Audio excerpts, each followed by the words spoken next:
2026 में कहानी लिखने आए प्रेमचंद। अपनी मृत्यु के 90 साल बाद प्रेमचंद को लगा कि क्यों ना चल के देखा जाए कि इस अत्याधुनिक युग में कहानी का क्या हाल है। तो वो बनारस लौटे, कुछ दिनों तक लोगों के बीच में रहे, गलियों में घूमे, फोन के स्क्रीन पर झुकी हुई दुनिया को देखा, देश काल का अध्ययन किया और उनको ये समझ में आया कि इस दौर में पैसा कमाना बहुत जरूरी है। यहाँ फटे जूते पहनकर काम नहीं चलेगा। तो उन्होंने नए भारत पर नई कहानियां लिखी और वो कहानियां लेकर एक प्रकाशक के पास गए। प्रकाशक ने वो कहानियां पढ़ी तो उसके चेहरे के रंग उड़ गए।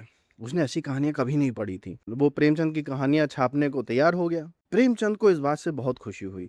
उन्हें लगा कि इस अत्याधुनिक युग में भी उनकी लेखनी की ताकत बची हुई है। तो इसी खुशी में एक अबोध बालक की तरह वो प्रकाशक से पूछ बैठे कि इन कहानियों के कितने पैसे मिलेंगे। प्रकाशक बोलता है, मिलेंगे? अरे, ये कहानियां छापने के पैसे आप हमें दोगे, हम आपको नहीं देंगे। लेकिन आमतौर पर तो कहानियां लिखने के लिए लेखक को पैसे मिलते हैं ना। अरे, वो तो सिर्फ बड़े लेखकों को मिलते हैं।